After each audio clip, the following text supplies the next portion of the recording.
오늘은 천국을 침노하라라는 제목으로 같이 은혜를 나누겠습니다. 기브온 주민은 가나안 7 족속 중에 휘 족속입니다. 따라서 그들은 다른 6 족속과 함께 진멸의 대상이었습니다.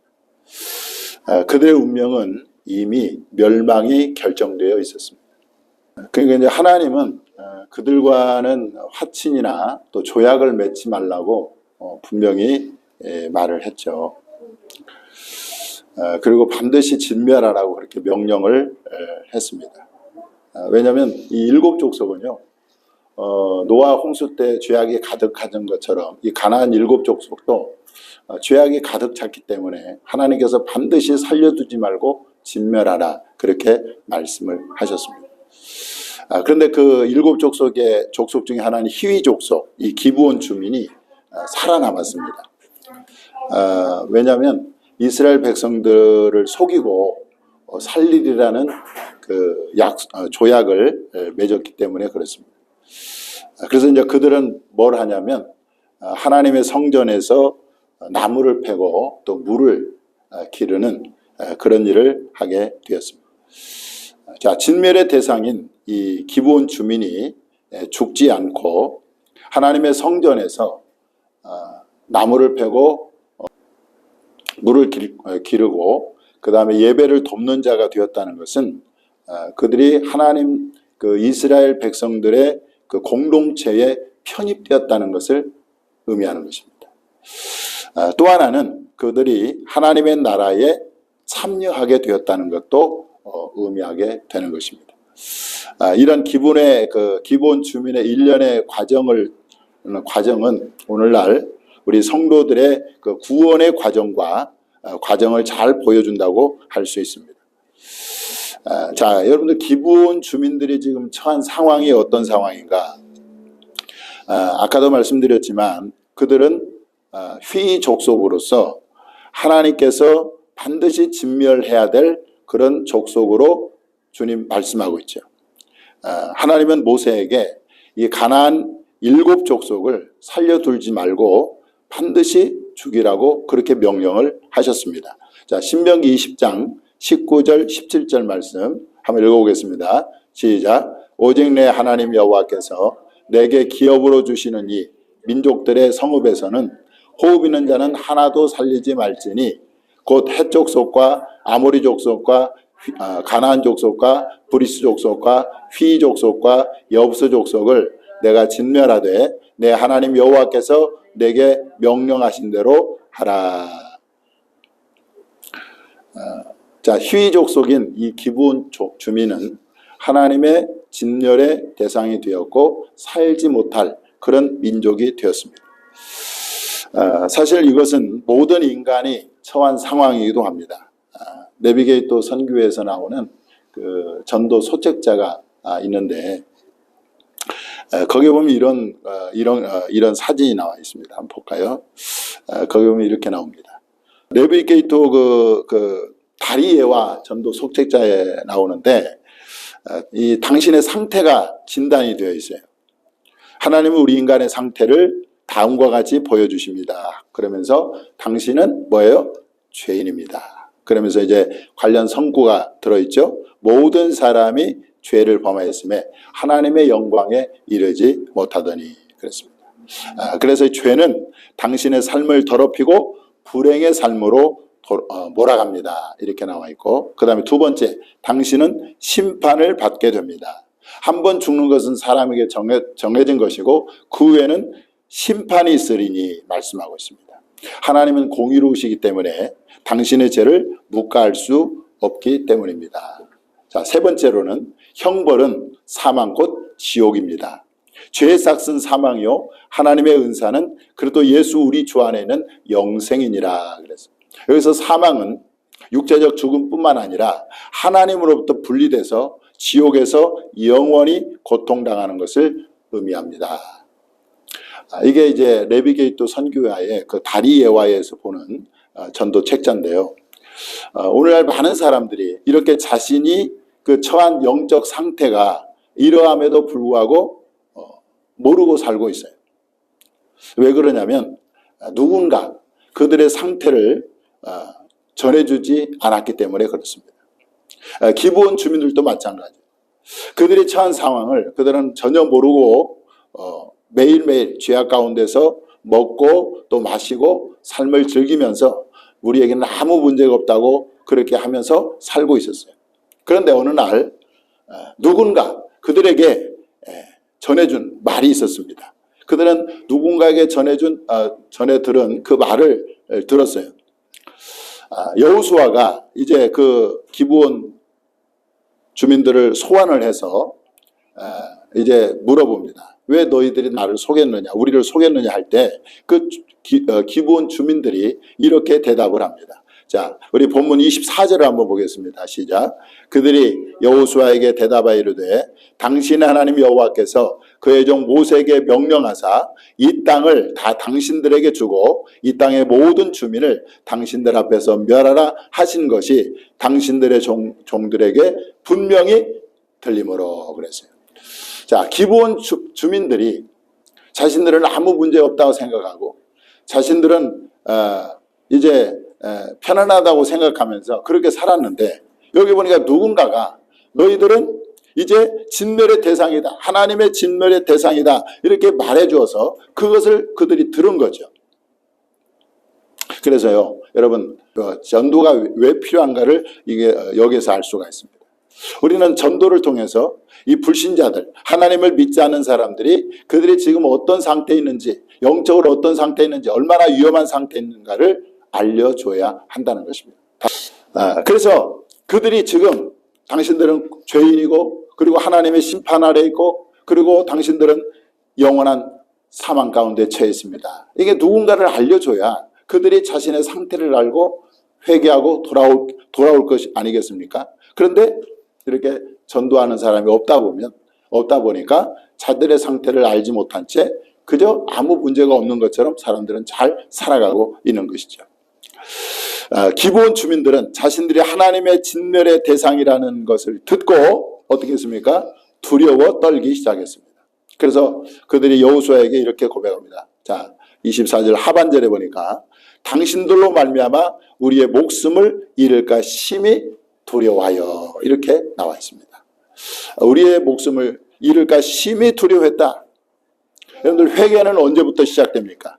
그것은 죄인이 언제부터 하나님께 돌이키기 시작합니까? 그것은 자신의 영적 상태를 알고 두려워 떠는 데서부터 시작되는 것입니다. 오순절날 이 베드로의 그 설교를 듣고 마음의 찔림을 받은 예루살렘 사람들이 사도들에게 이렇게 절규를 해요. 형제들아, 우리가 어찌할꼬? 우리가 어떻게 하면 구원을 받을까? 이렇게 절규하고 물어봅니다. 자, 빌립보 감옥의 간수는 바울과 실라가 기도하고 찬송함으로 그 감옥이 큰 지진이 나고 옥터가 움직이고 그리고 모든 감옥문들이 다 열렸을 때 그는 뭘 느꼈느냐? 하나님의 권능을 느꼈어요. 하나님의 권능을 느꼈어요. 그래서 두려운 나머지 그 바울과 실라 앞에 엎드려서 그렇게 외칩니다. 선생들이여, 내가 어떻게 하여야 구원을 받으리까? 여러분들 교회를 다니고 예수를 믿는다고 하지만 과연 이 외침이 여러분들에게 있었는지 한번 묻고 싶습니다. 주님, 정말 내가 어떻게 구원을 받을 수 있습니까? 주님, 내가 어떻게 해야 됩니까? 이런 외침과 절규가 없이 우리가 어떻게 구원을 받을 수가 있고 어떻게 예수를 믿을 수 있겠냐 이 말이죠. 저는 우리가 정말 이 형제들아 우리가 어찌할꼬, 선생들이여 우리가 어떻게 하면 구원을 받을 수 있습니까? 라고 하는 이런 절규와 애침이 반드시 우리에게 필요하다고 저는 믿습니다. 자, 기브온 주민들은 그 주민들도 이제 자신들이 진멸의 대상이라는 걸 알았어요. 들었어요. 그래서 막 심히 두려워 떨었어요. 그럴 때 그들의 질문도 똑같은 거예요. 그러면 우리가 어떻게 살 것인가? 우리가 과연 이 진멸되지 않고 어떻게 하면 우리가 살 수 있을까? 그것이 그들의 고민이었다는 거죠. 그래서 그들은 살 방도를 치열하게 고민을 했어요. 내가 어떻게 하면 구원을 받을 수 있지? 어떻게 하면 우리가 살 수 있지? 어떻게 하면 이 진멸의 대상에서 벗어날 수 있지? 그렇게 치밀하게 치열하게 고민하고 또 고민했던 것입니다. 왜 그렇습니까? 그것은 지금 그들은 뭐예요? 사느냐 죽느냐에 달려있기 때문에 민족 전체가 지금 멸절이 되느냐 아니면 생존하느냐 이 문제가 달려있기 때문에 그들은 자신들의 구원의 문제를 위해서 심도 있게 고민하고 또 고민을 했던 것입니다. 여러분 신앙도 마찬가지. 여러분 신앙은요 무슨 여가 생활이 아니에요. 취미 생활이 아니에요. 심심해서 교회 나오는 게 아닙니다. 신앙은 뭡니까? 신앙은요 죽느냐 사느냐의 문제인 것입니다. 신앙은 멸망이냐 구원이냐의 문제인 거예요.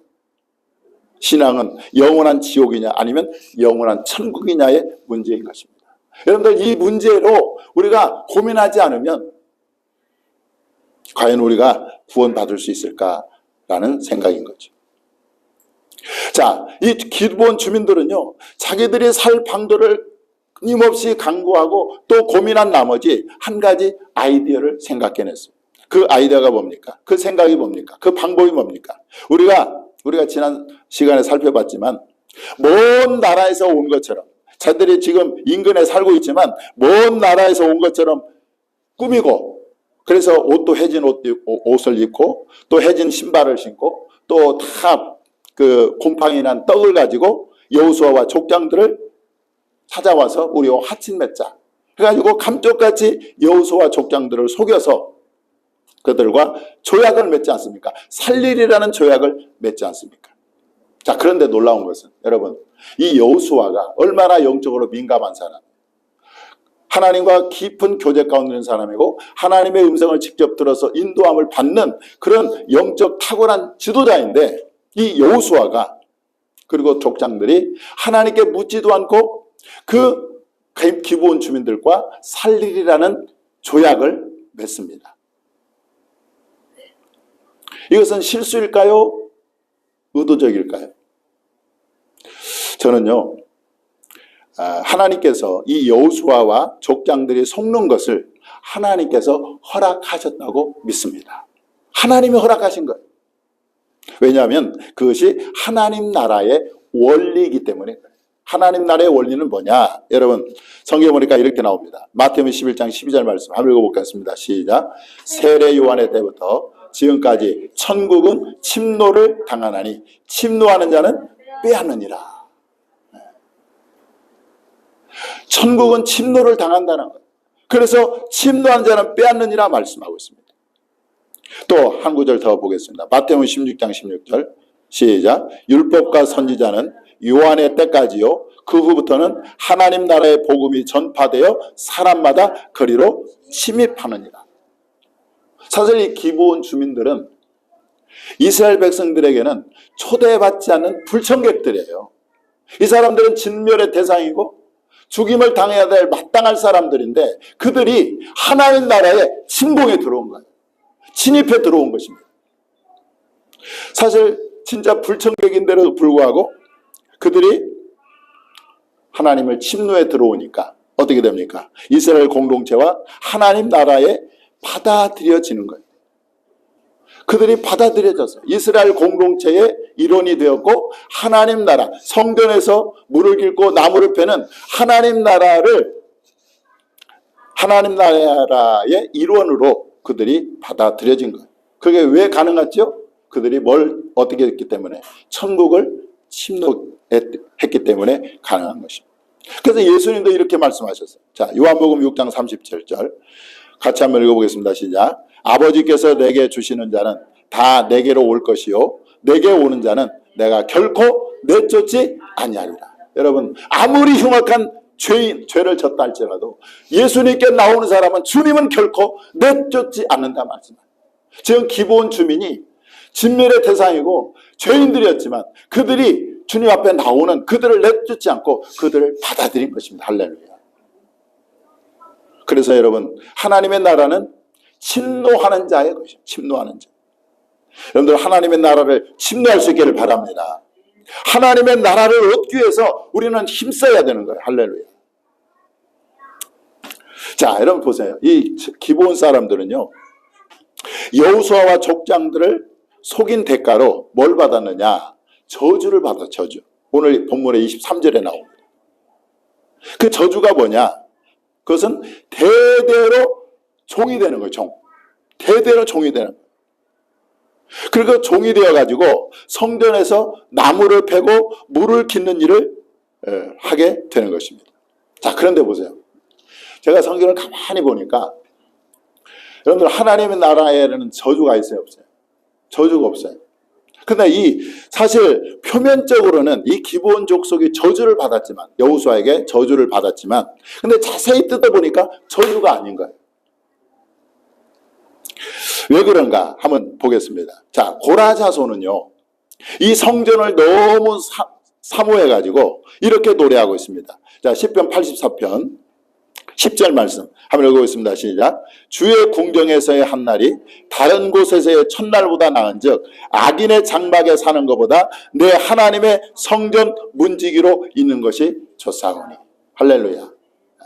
이 고라 자손은요, 하나님의 성전에서 사는 것이 너무 좋기 때문에 악인의 궁정에서, 그 화려한 궁정에서 사는 것보다 하나님의 문지기로 있는 것이 차라리 좋다, 그렇게 고백하고 있는 것을 볼 수가 있습니다.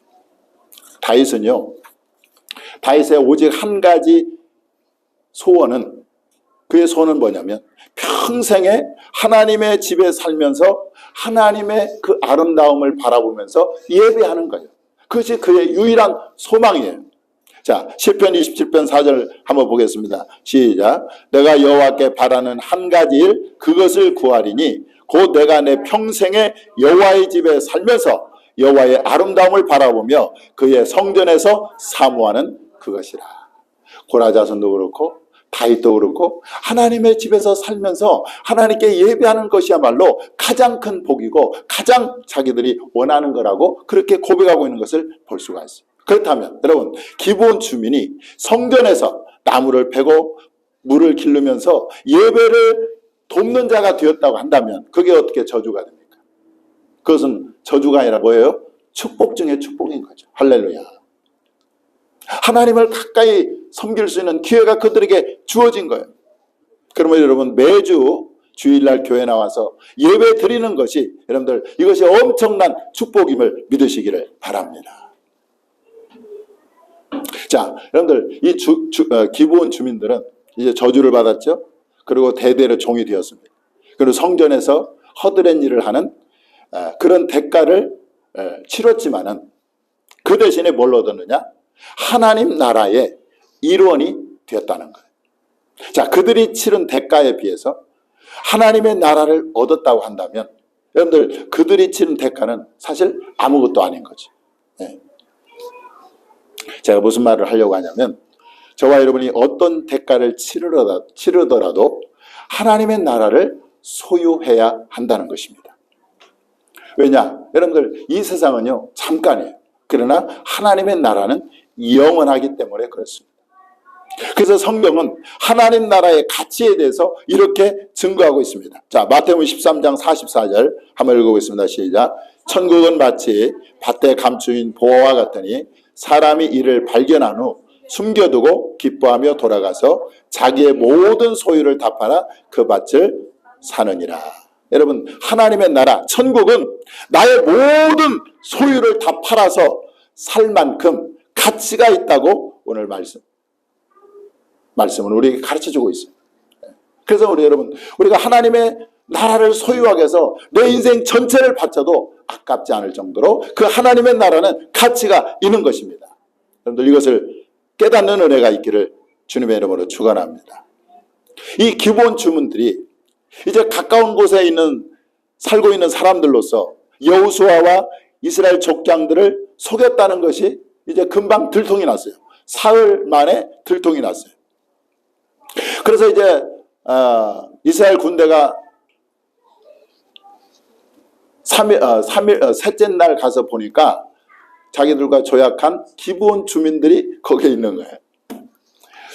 그런데 여러분, 그들의 성읍에 이르렀지만 그들을 치지 못했습니다.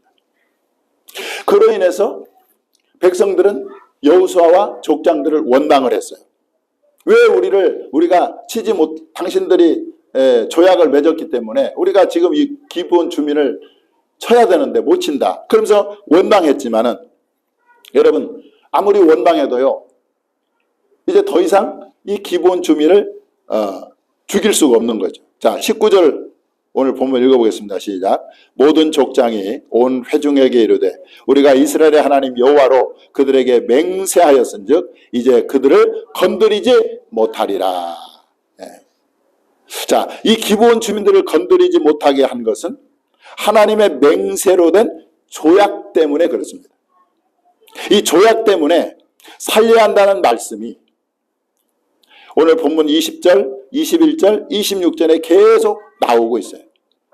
이제 어느 누구도 이 기브온 주민들을 죽일 수 있어요, 없어요? 죽일 수 없습니다. 그만큼 이 하나님의 맹세로 된 조약이 뭐가 있습니까? 위력이 있는 거, 위력. 그래서 그들의 생명은 이제 절대적으로 보장되어 있는 거예요, 보장돼. 누구도 이 기브온 주민을 건드릴 수가 없는 것입니다. 이것을 보면서 우리는 뭘 생각하냐? 여러분들, 예수 그리스도의 피는 하나님께 돌이킨 죄인들을 살리리라는 하나님의 강력한 맹세인 것입니다. 다시요. 예수 그리스도의 피는 하나님께 돌이킨 죄인들을 살리리라는 하나님의 강력한 맹세라는 거예요. 이것을 우리가 어디에서 이것을 잘 보여주는 것이 출애굽기 12장에 나오는 어린 양 사건입니다. 어린 양의 피를 바른 집마다 장자 한 사람도 죽지 않고 다 살아났습니다. 그 어린 양의 피가 있는 곳은 그 집에 있는 장자는 한 사람도 죽지 않고 다 살아났어요. 그러나 그 어린 양의 피가 없는 애굽의 모든 장자들은 그 밤에 다 죽임을 당했습니다. 이것이 신약에 와서 예수님은 하나님의 어린 양으로서 십자가에서 피를 흘려 주셨습니다. 그 예수의 그리스도의 피로 구원받은 사람은 이제 그 생명이 절대적으로 보장되어 있는 것입니다. 자, 요한복음 10장 28절 29절 한번 읽어보겠습니다. 시작. 내가 그들에게 영생을 주노니 영원히 멸망하지 아니할 것이요 또 그들을 내 손에서 빼앗을 자가 없느니라. 그들을 주신 내 아버지는 만물보다 크심에 아무도 아버지 손에서 빼앗을 수 없느니라. 할렐루야. 예수님의 피라는 것은요, 하나님께서 내가 너를 반드시 살리리라고 하는 하나님의 맹세인 거예요. 그렇기 때문에 예수의 피로 구원받는 그 생명은요, 누구도 건들 수가 없어요. 그 생명은 영원히 보장이 되어 있는 것입니다. 또 한 구절 보겠습니다. 로마서 8장 38절 39절 시작. 내가 확신하노니 사망이나 생명이나 천사들이나 권세자들이나 현재일이나 장래일이나 능력이나 높음이나 기쁨이나 다른 어떤 피조물이라도 우리를 우리 주 그리스도 예수 안에 있는 하나님의 사랑에서 끊을 수 없으리라. 할렐루야. 그래서 여러분, 예수 그리스도의 피로 구원을 받았다고 한다면 저와 여러분의 생명은 절대적으로 안전할 줄 믿으시기 바랍니다. 이것이 하나님으로 맹세로 된 조약의 위력이다. 그래서 오늘 정말 여러분들 말씀을 정리하면 저는 이제 오늘 말씀에서 가장 인상 깊었던 것이 뭐냐, 천국은 침노하는 자의 것이라.